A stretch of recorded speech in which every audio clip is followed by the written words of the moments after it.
மாநிலங்களில் வந்தபோது நிதிநிலை அறிக்கையை எதிர்த்து நான் பேசிய போது அதே பேச்சை நான் தமிழிலேயே பேச விரும்புகிறேன்.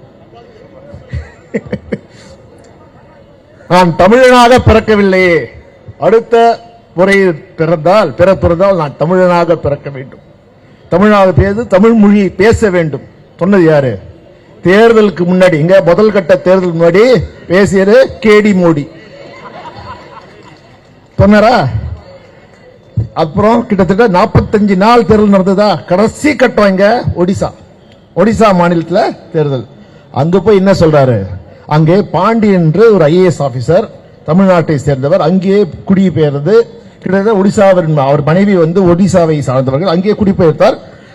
அவர்தான் அங்க இருக்கின்ற முதலமைச்சருக்கு ஆலோசனை வழங்குகிறார். என்ன சொல்றாரு தெரியுமா? ஒரிசாவை ஒரு தமிழன் ஆளலாமா, தமிழன் கட்டுப்பாட்டில் இருக்கலாமா? இங்க தமிழனா பிறக்கணும், ஓட்டு வேணும்ல, ஓட்டுக்காக என்ன வேணாலும் மோடி செய்வார். அங்க ஓட்டு வேணும்னு தமிழன் ஆளுமையில் இருக்கலாமா? எப்படி ஒரு கேடுகட்ட செயல்! இதை கண்டிக்காமல் இருக்கலாமா? நம்ம மறந்துடுவோமா? சரி, இப்ப என்னாச்சு? மைனார் 400 இடங்கள் வெற்றி பெறுவார்கள் என்றார்கள். வெற்றி ஜெயிச்சாங்களா? இல்ல, 240 இடங்களை பிடித்தார்கள். இப்பொழுது 2 பெரிய ஜாம்பவான்கள் சப்போர்ட் தேவை. யாரு? ஒன்னு சந்திரபாபு நாயுடு, ஒன்னு நிதிஷ்குமார். சரி, அங்கேயும் பாருங்க, உண்மையா செயல்பட்டாரா மோடி? இல்ல. நிதிஷ்குமாருக்கு 35,000 கோடி எதுக்கு? வெள்ளம் வந்துதான். வெள்ளம் வந்ததுனால 35,000 கோடியே அப்படியே வராரு. யாருக்கு? நிதிஷ்குமாருக்கு. இந்தி பேசுகின்ற மாநிலம் பீகார். அதுக்காக சந்திரபாபு நாயுடுக்கு எப்படி ஆப்பு வச்சா தெரியுமா? 16,000 கோடி தர்றாராம். தரல. நீ கடன் வாங்கிக்கோ. யாரு? சந்திரபாபு நாயுடு கடன் வாங்கிக்கோ, அதற்கு நாங்க கேரண்டி தரோம். ஒன்றிய அரசு அதற்கு கேரண்டி தரும். வட்டியை நீ தான் கட்டணும், அசலையும் நீ தான் கட்டணும். அப்ப என்ன? சந்திரபாபு நாயுடுக்கு ஆப்பு வைத்துள்ளார் மோடி. அப்ப என்ன அர்த்தம்? வெகு வரையில் சந்திரபாபு நாயுடு மோடிக்கு ஆப்பு வைப்பார். அப்போ இந்த அரசு நிக்காது.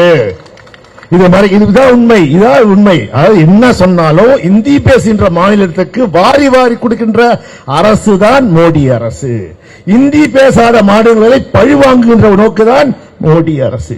இது சொல்ல வேண்டாம். நான் சொன்னேன், மோடி அவர்களே, எங்கள் முதல்வர், திராவிட முதல்வர் தளபதி மு.க. ஸ்டாலின் கத்துக்கொள்ளுங்க. என்ன சொன்னார்? முத்துவேல் கருணாநிதி ஸ்டாலின் பதவியேற்ற பிறகு, முதலமைச்சராக பதவியேற்ற பிறகு என்ன சொன்னார்? எனக்கு வாக்களித்தவர் மட்டுமல்ல, எனக்கு வாக்களிக்கிறவருக்கு நான் சிறந்த முதல்வராக இருப்பேன். அப்பொழுதுதான் வாக்களிக்க, ஐயோ நம்ம வாக்களிக்க மறந்துவிட்டோமே என்று உணர்ந்த வகையிலே நான் செயல்படுவேன் என்றார். அப்பதான் நீ செயல்படணும். பண்ணியா? ஏன் தமிழ்நாட்டு மக்கள் ஏற்றுக்கொள்ள மாட்டேங்கிறார்கள்? இங்க வந்தா ஜாதி, அப்புறம் மதம் சொன்ன ஏற்றுப்போமா? நாங்கெல்லாம் தமிழ் என்ன சொல்ற? தமிழுக்கு பேச திருக்குறள் பேசினாங்கம்மா. ஒவ்வொரு பட்ஜெட்லயும் இந்த நிர்மலா இருக்காங்களே, நிர்மலா சீதாராமன் திருக்குறள் பேசுவாங்க. இந்த ஒரு திருக்குறளும் வரல, தமிழும் வரல, தமிழ்நாடும் வரல. அப்ப என்னாச்சு? ஓட்டு வரலன்னு மூஞ்சி போயிடுச்சு. அந்த மாதிரி நம்மளாம் தெரியும், கிழக்கு நம்ம கிழக்கு பகுதி இருக்குல்ல, மேற்கு, கிழக்கு, தெற்கு, வடக்கு. இந்த நிர்மலா சீதாராமன் எங்க படிச்சாங்க தெரியல, பூலோகம். புதுசா ஒரு கிழக்கு உருவாயிருக்காங்க.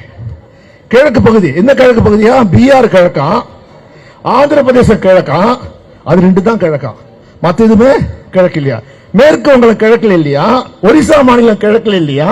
தமிழ்நாட்டுக்கும் நமக்கும் ஆந்திராக்கும் அப்படி தள்ளி விழுந்தா ஆந்திரா, நமக்கு கிழக்கு இல்லையா? ஏன்னா பேரை ஏமாற்றுகிறது, ஏமாற்று வேலை செய்து புதிய பூலோகத்தை படைத்துள்ளார் நிர்மலா சீதாராமன். நான் கேட்டேன், இன்னமா நீ இந்த மாதிரி எங்கே தேர்ந்தெடுத்தாங்க? அவர் தேர்ந்தெடுக்கப்படவில்லை, நியமனம் செய்யப்பட்ட உறுப்பினர். அதனால் மக்களின் பிரச்சனை பத்தி கவலையே இல்லை.